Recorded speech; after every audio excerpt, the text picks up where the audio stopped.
Today on The Communicative Leader, we welcome Kyle McDowell. Kyle walks us through his 10 principles for building and sustaining a culture of excellence.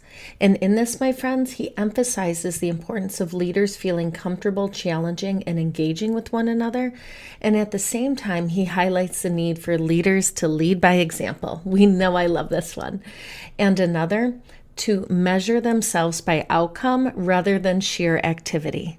Let's dive in. Hello and welcome to The Communicative Leader, hosted by me, Dr. Leah O'Million Hodges. My friends call me Dr. O.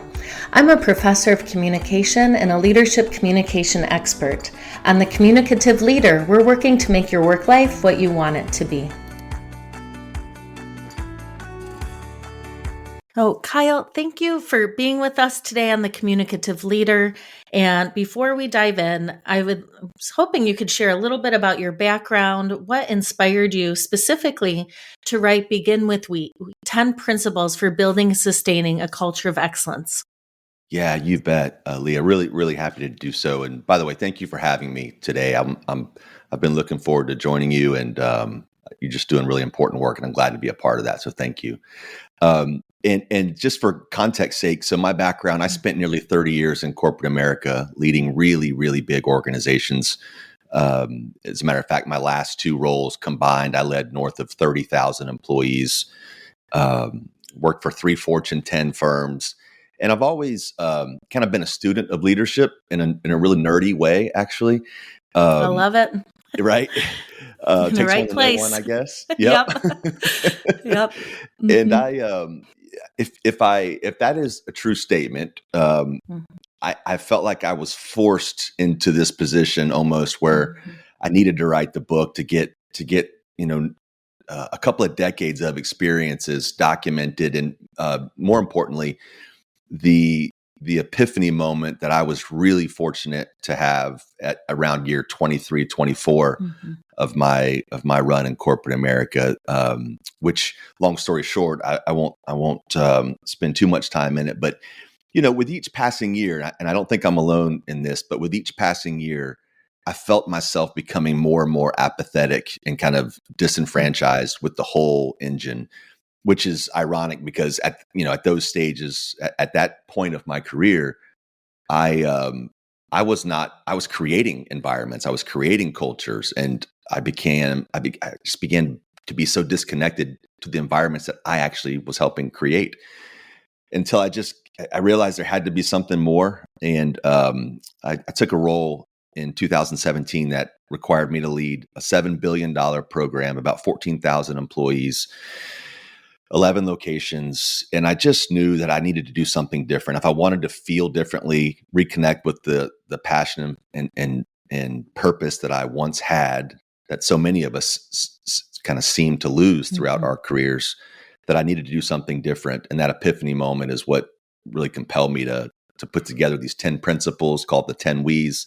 They are the foundation of the book that you mentioned, that's become a USA Today and Wall Street Journal bestseller. And I guess all of that is what brings us together here today. Yeah, and excellent. And so about your book, so, it is centered on these 10 guiding principles.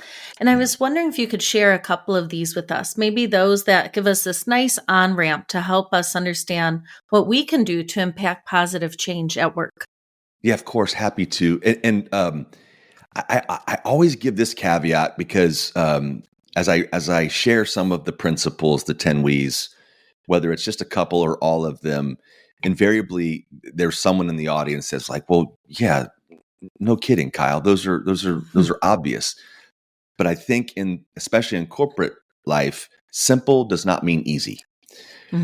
So while they're very simple and there's no rocket science and nothing really new here, what I have found, though, is when we are conspicuous about stating our principles in terms of behavior, how we treat one another, our kind of our guide rules or our guideposts for what's acceptable, how we hold each other accountable, really a code of behavior, which I think is missing in most organizations. A lot of companies go to great lengths to teach us how to do the job, but I don't think a lot of organizations spend even close to the same amount of time on setting expectations for how we treat one another from a behavioral perspective. So the 10 We's are just guiding principles. And I was very quick to introduce this to my team back in 2017 by saying, these are the rules that govern how we treat each other first and foremost. And then they become the same kind of guide rules for how we treat those we serve externally. Because Dr. Lee, as you know, probably as well, if not better than anybody, a high functioning team behind the curtain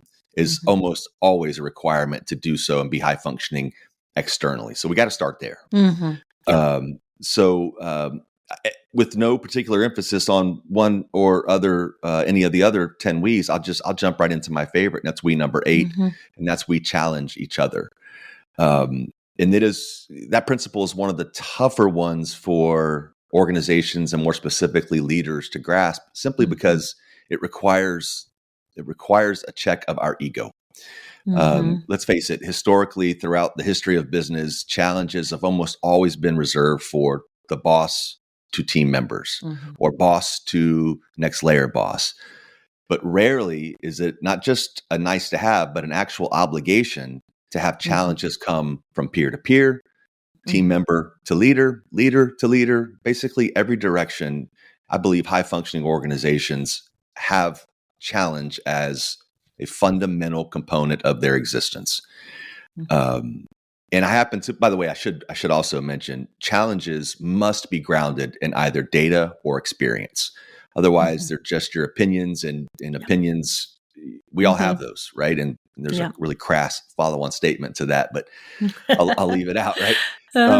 But once we can get the boss, which is different than a leader, but once we get the person in charge comfortable with not being right all the time, comfortable with having other opinions on the table, comfortable with pushback, boy, the gates really open up for process improvement and progress. What I saw when I first introduced this, and I've seen it in countless organizations since I've written the book, is it turns like staff meetings, for example, from just readouts into real conversations, because everyone in the room knows they are obligated to voice up an opinion, but again, grounded in data or experience, to say, man, we might be heading down the wrong path, and here's my experience why. And I just think it gets all the right questions asked, and ultimately the best answer wins, almost in a meritocracy of ways. That's my favorite. I love that.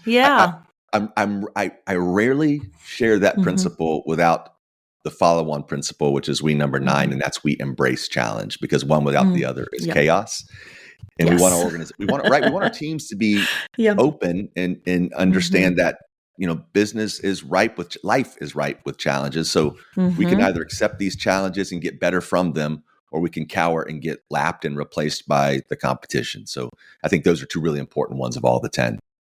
Yeah. And I was smiling when you were saying that. I was thinking, actually, it's my first PhD class, and we were peppering the professor with questions because we were pain in the ass, new first year PhDs. That's what we do. And and eventually he was like, well, if I didn't know, I would tell you I didn't know. And I don't know, for all of us, like collective mind blowing, because you're so used to the person at the front of the room or the boss always appearing to have all the answers. And it was so freeing to have someone say, I don't know, I'm going to go to the research and I'll circle back. And I like that, it tied into challenge each other for me, and this idea that, yes, I have a lot of expertise, but I am not the only one with expertise, and I don't have what you have, and you don't have what I have. So that's right.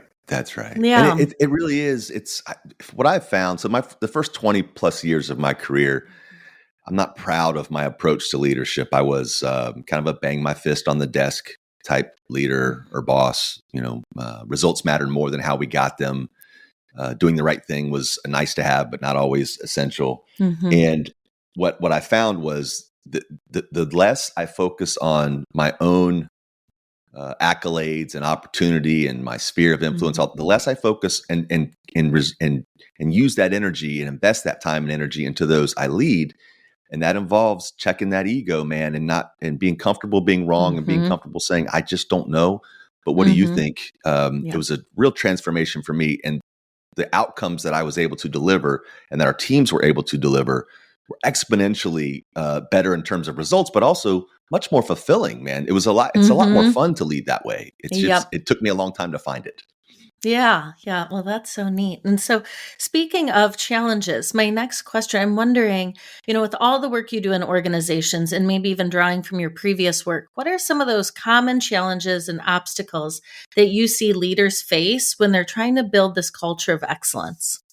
I love that question, and it takes me to another one of the principles, because I think, well, I know this principle. I wrote this principle to address one of the most common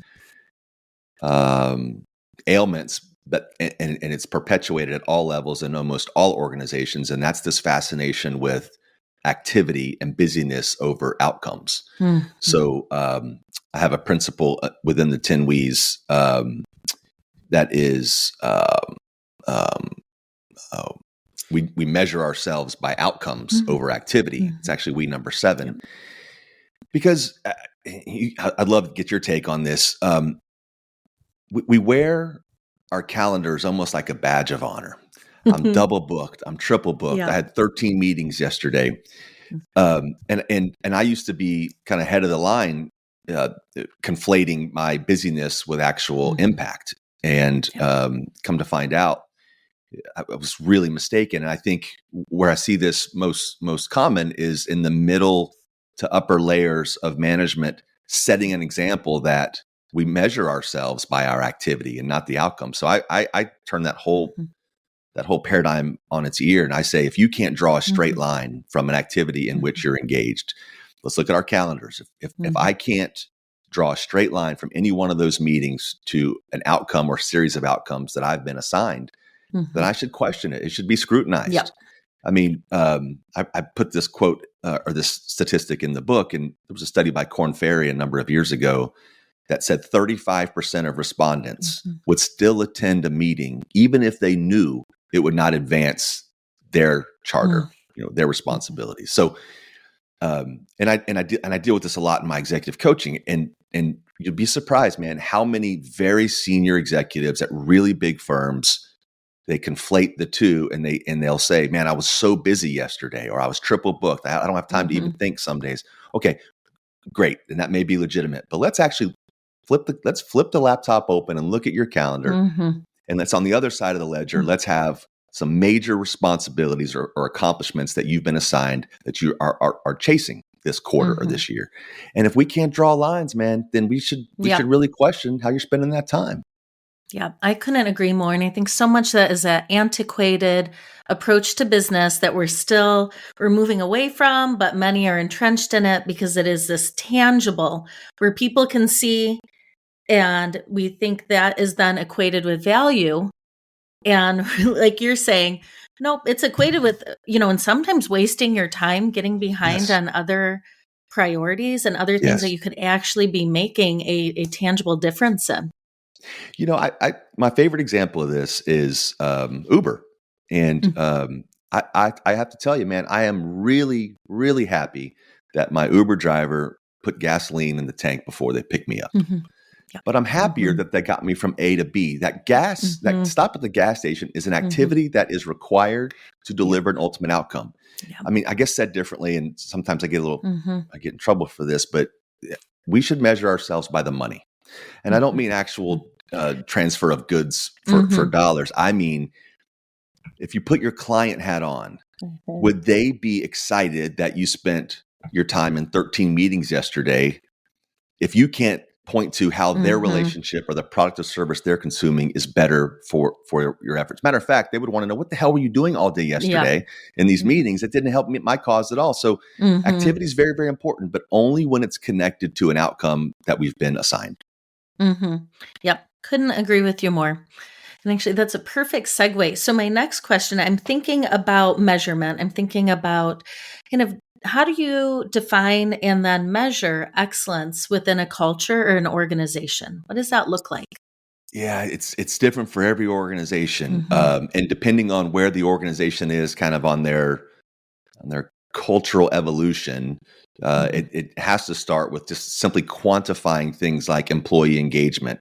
I love doing employee engagement and employee satisfaction surveys, understanding there's a degree of bias in there, and depending on how confidential you can assure the respondents that it will be, right? There's some issues there. So I'm not naive to that, but we have to have a baseline.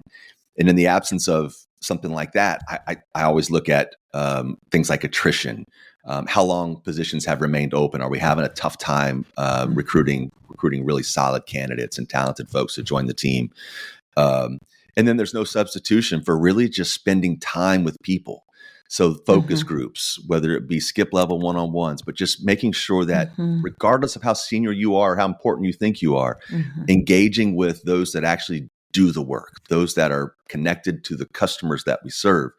So any number of approaches, but establishing some kind of baseline, something that we can kind of control and guard against. And then as we start to implement these principles, being really outspoken and overt, like they got to be part of our daily vernacular. We use them in our one-on-ones. A lot of companies I work with have now started to insert them in their performance appraisals. So we have a baseline. We have a different way of doing things by inserting the 10 We's into our lives. And then let's continue to measure those same objectives and compare versus that baseline to quantify progress. I mean, at the end of the day, a culture of excellence, I've defined it as an environment that's rich in collaboration, but also where employees and leaders can operate alike without fear. But most importantly, it allows an alignment on personal, professional, and corporate goals. And when I say that, people are like, well, why are my personal goals factored in there? Because as a leader, if I can connect with you on what motivates you in and outside of work, and I understand what motivates you inside and outside of work, I can do my best to combine those two things so you have the greatest experience possible. For example, if I'm leading a team that is largely remote, or maybe even 100% remote, I can be difficult and say, you need to be at a home office, or you need to be in a quiet space with a laptop door shut. Or I can say, I don't care if you work from the beach. As long as your results are there and we're delivering on the things and our expectations are aligned, I just don't care. So that, and if I know someone says, hey, I want to go work with, I want to go spend time with my grandkids next month. So I'm going to be in a different location, do it. But if I'm not aligning on those personal goals and we haven't had that conversation, that team member might be reticent to even share that that's a desire or a hope that they have. But if I reach out and say, hey, what do you need? What can I do to make your life, your job, your responsibilities inside of this team more impactful and fulfilling? And that's a true story. That happened to me once. I went around the room asking team members, what do you need outside of work to make your work life more impactful? And I had an employee say, well, I want to spend more time with my grandkids. I said, so do it. So do it. So anyway, that's I think that's a long-winded way of saying, measuring measuring or at least attempting to understand people's personal objectives inside of the organization, I think goes a long way in setting our professional and corporate goals and delivering on those. Yeah, 100%. And I think that is such a neat way of embracing the way that organizations are moving and recognizing that we are whole people. We don't check parts of ourselves at the door. If we're asked to, a lot of people can, but it doesn't necessarily work for a really long time or pan out the way the organization hopes. So true. And I chose I want to raise up the point of, you have your qualitative data with the focus groups, the quantitative surveys, but then also that importance of having your leaders walk around and talking to people, because the irony is the more decision-making power we have, typically the further away from the work we are. Yes. And so I really love that connection that you are coaching people to do and to maintain that. Yeah. I mean, thanks for pointing that out, because I think it's often overlooked. And it was my experience. The more senior I became within any organization, what I found is I lost a bit of intimacy and connection with the client, with those that we serve, unless something was broken. And then, of course, I'd get engaged and maybe have some kind of mea culpa or meet with a client. But ultimately, the time spent with clients was an exception. And I made a conscious decision later in my career to trade those connections with tighter connections with my employees, the members, members of my team, because they became my clients.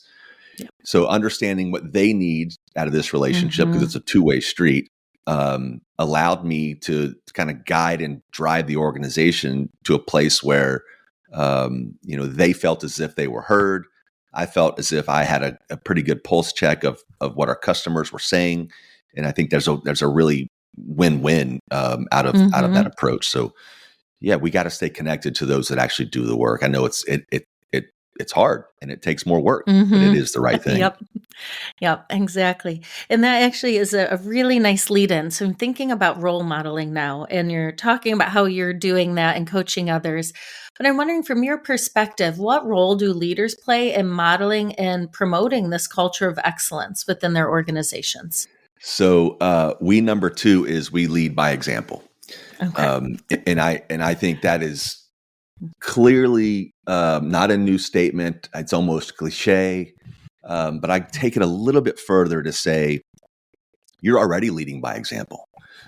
Every single day, every interaction, you are already leading by example. The question is not whether or not I am leading by example. The question is, am I leading by an example that I want to see replicated? If my behavior were blast all over the company intranet or social media, would I be proud? A filter that I still use is my mother. If my mother were to see how I handled this connection or this conversation, or how I led this meeting, would she be proud or embarrassed for me? And by the way, my mother's been gone for over a dozen years, but I still think having that check of am I behaving in a way. And to be really extreme, sometimes I say, how would you behave if a documentary film crew were following you? Right? Is this behavior that you would love to see replicated? So it must start with the leaders, because you call it leadership shadow, whatever clever terminology we want to use. At the end of the day, my behavior sets a standard that I need others to follow. And if I am not making good on my commitments, if I'm showing up late, if I'm behaving in ways that is less than flattering to my own brand as well as our company's brand, that's a license for them to do the same. So if I want to transform an organization and I espouse these principles, my team needs to see me living these principles. And they need to see me holding myself accountable to these principles. Otherwise, they're just words on a wall. So I believe, it's such a cliche, and I think it's overused. But leading by example, it must start there. And there's just no substitution for that. Yeah. And then how much we learn too from others and that behavior that's reflected back then. That's right. Yeah. That's right. Some of my greatest leadership examples came from bosses I loathed. Yeah. Because I knew that's not how to treat people. I said, okay, if I'm ever in that position, I will never behave that way. Right. So there's learning everywhere. Yes, 100%. I'm smiling. This made me think, a couple of years ago, my daughter comes home and she's like, I participated in class, and I think she was in first grade then. And she's like, I knew what a hypocrite was. I told my teacher it's when, my brother and I are yelling at each other and then you're yelling at us to stop yelling at each other. I was like, oh, cool. I'm glad that's the example you shared. Great. But it was just really helpful to recognize, you understand what hypocrite is. 2, how am I helping you and your brother to yell at each other less if I am raising my voice in doing that? And it was just such a funny but eye-opening moment. A powerful example. Yeah, man. Yeah. And recognizing that, learning is everywhere. So, yeah. I got to tell you, Dr. Leah, you can call me a lot of things, but that is one word that I get really fired up about. Being called a hypocrite. Yep. And I think if people with any position of authority were to take a similar approach in that, it's worse than any 4-letter word you could ever call me. And that was some reconciliation I had to do deeper in my career, because when we say we want to have an impact and be a leader that we never had, that involves you. It's not a part-time job, right? It's always doing the work. It's an always on job, and it's something that you sign up for. And then if someone has an opportunity to say that I'm not living that every single day, that's me being a hypocrite. Boy, that rubs me the wrong way. So I go to great lengths to not give people that opportunity. Yeah, exactly. Yeah, I had one student one time, and they're like, I saw you pass a piece of litter and then you backed up and got it. I'm like, I remember that. And I didn't know anyone was watching, but I literally was walking my car and I was like, Leah, what are you doing? You saw that, go pick it up.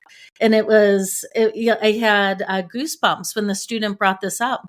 Oh, someone did notice this, but it was a nice moment to be like, nope, I even when no love that one's around, example. I need to choose leadership. Yeah. I love that example. If you allow me, I have a really quick story that I think will cement that point. Please. I when I was leading this this health, I used to lead the Affordable Care Act and 1-800 Medicare enrollment operations, where there was 15,000 people at peak, 11 locations. And one of those locations, I would visit each location one a month. I would bounce around every single month. My leadership team and I would do a bunch of focus groups, try to really uncover problems that maybe people were otherwise scared to surface. But anyway, this one location I would visit a lot, and for whatever reason, the design was not optimal. So there's about 1,000 employees in this location, but there seemed to be a shortage of restrooms. So one of the main restrooms just had a lot of traffic, and invariably, every time I would visit this location, use this restroom, the basin where you wash your hands was like 2 sinks, and every single time I was in there, do my business and I go to wash my hands, and there's a layer of water on this basin that was just standing. It had to be a 1/4 inch tall or 1/4 inch thick of water. And like everybody else, I'd go wash my hands, dry my hands, toss the paper towel away, and walk out and just kind of like shake my head. And then one day I realized that, by the way, almost every time there'd be another gentleman or two in there. It occurred to me that me just washing my hands, tossing this toilet paper or this tissue away, and after drying them, and not doing something about their work condition, I'm sending the message that this is okay, or somebody else will deal with it. So one day, the day that it occurred to me for the first time, after I finished drying my hands, I took these paper towels and I wiped off the basin, and I did it every single time I used that restroom for the next for that visit. So for 2-3 days. When I came back about a number of weeks later, wouldn't you know that counter was bone dry? Yep. And I didn't commission any extra janitorial work. I didn't tell people, hey man, wipe this thing off every now and then. Yep. My behavior was observed, and I sent the message that I care about your work environment, not just because I'm here once a month, but because I care about you being here every day. That lead was followed. I don't know who started to do it, but I have a feeling it's a collection of gentlemen that watched me do it over time. And I just think I love your example of picking up that trash. And that's my example of wiping that basin down. And I'd like to think it's still dry today. Yeah. That power of role modeling, right? The persuasion of it is so powerful. Subliminal almost. Yes, exactly. So we've talked about our titled leaders, and now I'm wondering for folks who are not in a traditional leadership position, maybe they're not even interested in that at all. But what is it that they can do day in, day out to demonstrate and foster excellence at work? I kind of go back to the last question, and that's setting an example. People want to be around people that lift them up. We want to be around people that inspire us and motivate us. And whether I have a position of authority, in other words, where I lead others formally or not, the way I carry myself inside of the workplace, the energy that I kind of exude can be magnetic. And unfortunately, the opposite of that is true. So, if I'm Pigpen from the Peanuts and I've got this cloud over my head all the time, right? It's going to attract others that love that cloud and others that always are looking for something to find fault. But for those that are looking to have an impact before their quote unquote formal leadership journey starts, even if they ever want to start that journey, if you're looking to have an impact, you can. But it's a choice that you must take on every single day. It is tough. It's hard. It requires a little extra energy maybe than you otherwise thought you might want to give. So that conscious decision is really important. But again, and I look at it this way, if you approach your job like it's a job, like I'm here 9 to 5, I'm going to check some boxes, cross some T's, dot some I's, and I'm going to go home, which by the way, there's nothing wrong with that. if that is who you are, that's what you that's how you want to approach your days, then there's nothing wrong with that. But if you approach it as if I have a chance to have an impact on others around me, I have a chance to put myself in a better position in terms of my income and taking on more and finding some fulfillment where I spend nearly 100,000 hours of my whole life, then it will be that. It will be something more than a job. But again, that's a conscious choice that we all must make, regularly make that choice, actually. Yes. Some days it's easier than others, but it's hard, man. Yeah. When you frame that, the over 100,000 hours, I think for so many, that's probably a really nice wake up. It's a lot of time. So how do I want to spend that? That's it. What do I want that to feel like for me? I'm sorry, I didn't mean to step on you. The only thing you'll do more than those 90 to 100,000 hours is sleep. Yep. You'll spend your time working. On average, in the U.S., we spend more time working than anything else. Yep. Oh, so with that in mind, with this amount of time we're spending at work, and we know that organizations are starting to embrace culture in really positive ways, more so than they ever have in the past. How do organizations sustain this culture of excellence over time? And then especially, when we have uncertainty or challenges or recessions, right? All of these things that pop up, what does that look like? Yeah, it's a really great question because it's something that I struggle with. I wouldn't say struggle. It's something that I confront regularly. And so in my business, I am approached often about doing keynotes or taking on executive coaching or organizational assessments. And I would say there are two types of folks within organizations that reach out to me. Those that are genuinely interested in driving change and they want to have an impact and they want their organization to be known for something it's not quite known for at the moment. And I love working with that cohort. But the other side of the coin, and this will get back to your question, is the group that recognizes that quote unquote culture is in vogue, or they had a recent employee engagement survey not go so well, and they need to check a box. In other words, they're going through the motions. It's an initiative and it's not a way of life. Those are the types of engagements that I just try to shy away from and usually will turn down that type of business. And I share that because that is what I'm seeing inside of organizations, those that feel as if they need to launch a culture initiative to turn things around, or those more appropriately and much more wisely say, we need to do things differently. And we recognize that doing them differently is going to be uncomfortable. It's going to be a journey. It's going to be something that's going to require constant attention. It's not a light bulb. It's not a switch, and we're never done. This job is never done. And so it's one thing to create an environment that people want to be a part of and are passionately contributing, but it's another thing to sustain that, and that's where the effort is really exponential. Must be exponential from our leaders, because as you mentioned, some days it's easy, some days it's hard, but every day it's a requirement. So I do think there's an element in there of what I like to say is relatability plus authenticity equals trust.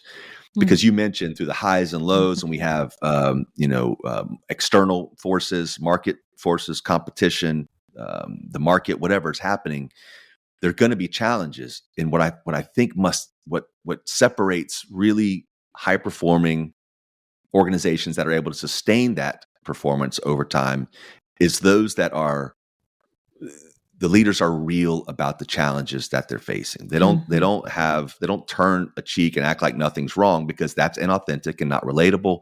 So there's no trust from their team. It's when the leader says, "Hey, man, yeah, we got some competition. So and so down the street, they just lowered their prices and they're just kicking our butts on whatever measurement we're looking at. So what are we going to do, you guys? Are we going to wilt, or are we going to lock arms and allow this to galvanize us?" And we respond appropriately. I think when the leader says, "I'm not worried about that," when clearly there's a problem, the team senses a little bit of inauthenticity. There's clearly no relatability, so trust is gone. So it's a long-winded way of saying it is something that must be reinforced every single day. Ideally, most conversations there's an element of inspiration, motivation, and what it is we're trying to do, and not just something we lean on every quarter when a survey comes out. Mm-hmm. Yeah, no, I love that. And my leadership communication brain is working and thinking of it like a really good relationship, right? Those are the ones that every day we're showing up, we're doing the work, we're having the hard conversations. Yeah, Because when we don't talk about one thing, then all of a sudden it grows legs, and now we're not talking about a few things, and so true. recipe for disaster, right? So true. I love that you said that, actually, because Mm-hmm. we tend to kind of separate how we behave outside of work and how we behave while we're at work. I mean, Dr. Leah, like, Mm-hmm. we have two different vocabularies, Mm-hmm. right? Mm-hmm. When was the last time you came home and asked your significant other or your children, like, hey, did you nail those deliverables that we Yeah. talked about yesterday? Uh, Yeah. oh, great question. Let's Mm-hmm. put that in the parking lot. I'll come back. We'll Yeah. circle back to, right. It Yep. doesn't happen. Yep. So we're Mm-hmm. expected to speak a different way. So that authenticity takes a hit.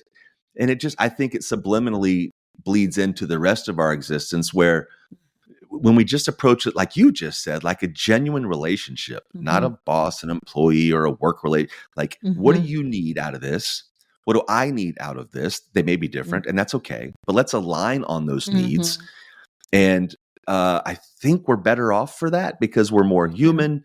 I can trust you. Mm-hmm. Theoretically, I can trust you more. So I just feel like the more human we can be inside the workplace, the better off we are. Yeah, and like you're saying in your book, you've got you, you've got me, and then we've got we, right? We're Right putting this on. all together. So we're just about wrapping up, which I'm really bummed because it's such a fun conversation and I'm learning so much from you. But before we end with advice for employees and leaders, I'm wondering if you could leave us with a success story. So either an organization or a particular leader, someone that was able to kind of take a challenge or transform that culture into one that you're really impressed by and proud of. Yeah, I can't go any further than the transformation I alluded to at the top of our conversation. So the night before I was going to meet with the top 40 or 50 leaders of this new organization I had just Mm-hmm. taken on, I knew I needed to bring a different message. They had heard it all. The leader before me had been dismissed. I believe the woman before him was also dismissed. I'm not certain, but it was clear to me there was some dysfunction that needed to be addressed. Mm-hmm. So the next morning, I stepped out and shared these 10 W's, the 10 principles, and the transformation that unfolded after, not just in business results. Let me point that out quickly. The business Mm-hmm. results took a leap, exponential leap in nearly every measurable versus previous quarters and years, unprecedented results. And that to me was important. But what was more satisfying is the transformation I saw in people. I watched Mm-hmm. bosses become real leaders, caring more about those around them than themselves. These silos that had been built for years and years and Mm-hmm. years, decades actually, were starting to come down. But here's the commentary I think out of this whole scenario that I think speaks volumes, at least for me personally, and because the results were what they were. The first 20 plus years of my career, Dr. Leah, Mm-hmm. I'm probably in touch with 2 or 3 of those folks that I talk to a couple times a year, maybe. The last half dozen years of my career, there are a handful, if not more, people that I still have regular one-on-ones with. And we Mm-hmm. haven't been in a formal reporting relationship and Yep. worked together in over 6 years. Yeah. So the connections I made, in addition to the business Mm-hmm. results, and those one-on-ones are still helpful because I bounce career ideas off of them where I'm taking the Mm-hmm. business. They bounce ideas and issues off of me. It's really, really beautiful to watch. And I'm Mm-hmm. so grateful for those relationships and how long they've lasted. But I think that's the commentary I would share when we talk about Mm-hmm. success. The business results, irrefutably better, but the connections that I made in those relationships are still so important and profound in my life that I think that's the real measurement of success, of that transformation. Yeah, and that is a huge testament to your principles because OrgCom scholars, again, we're a very dorky crowd, but there's this joke like, how do you change culture? Well, you fire everyone and start again because it's so hard, it's so entrenched. And your ability, again, in taking the shift, I mean, it's so incredible that you're able to impact it in that way. And thank you for doing that incredible work in organizations. Well, thank you. Mm-hmm. It's my purpose now. Mm-hmm. I really do feel like it's why I'm here. Yep. And I spend pretty much every waking moment trying to spread this message, Mm-hmm. not for selfish reasons either. I just feel like if we're going to spend so much time in this thing called work, is it time well spent? Are we getting the most out of it? It's not going to be perfect. It's not going to be fun. Yep. It's not called vacation. It's called work. Yep. But I think approaching it with a we orientation, a we paradigm has been a huge change for me and those that I've been able to work with and share the message with. So thank you for giving me the platform to share it even further. Yeah. So last two questions for you, Kyle, and these go hand in hand.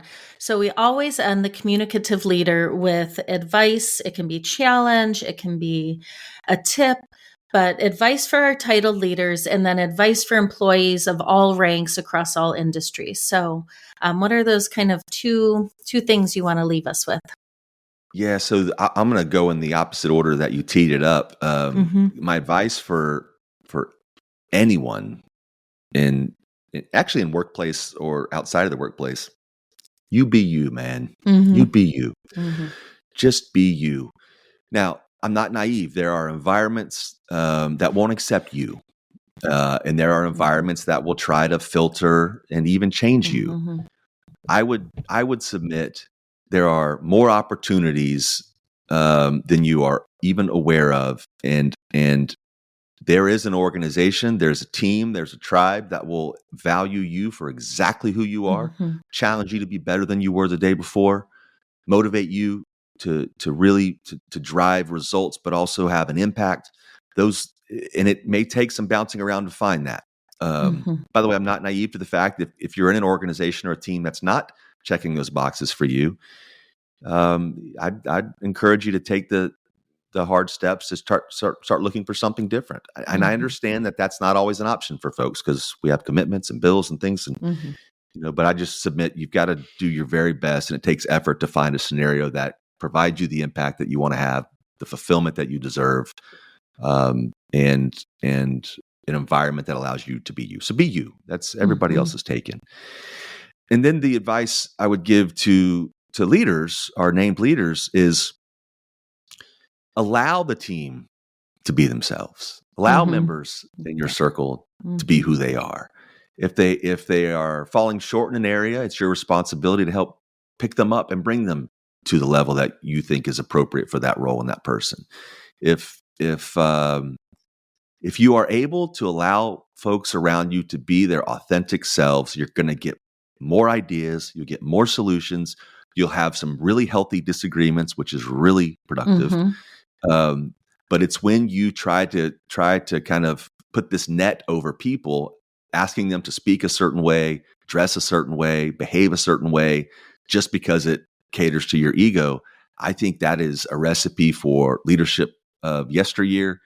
Yes. It's not. It doesn't resonate with the workforce today, and you're selling yourself short also because you won't have the impact that you could otherwise have when you just let people be themselves, authentic selves. Yeah.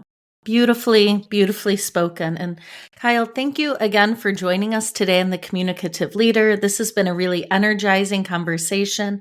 I'm so excited to help share the amazing work you're doing with others. It's been my pleasure, Leah. Thank you again for having me. You're doing really important work, and I'm always here to help. And joining a platform like yours has been a real treat. So thank you. All right, my friends, that wraps up our conversation today.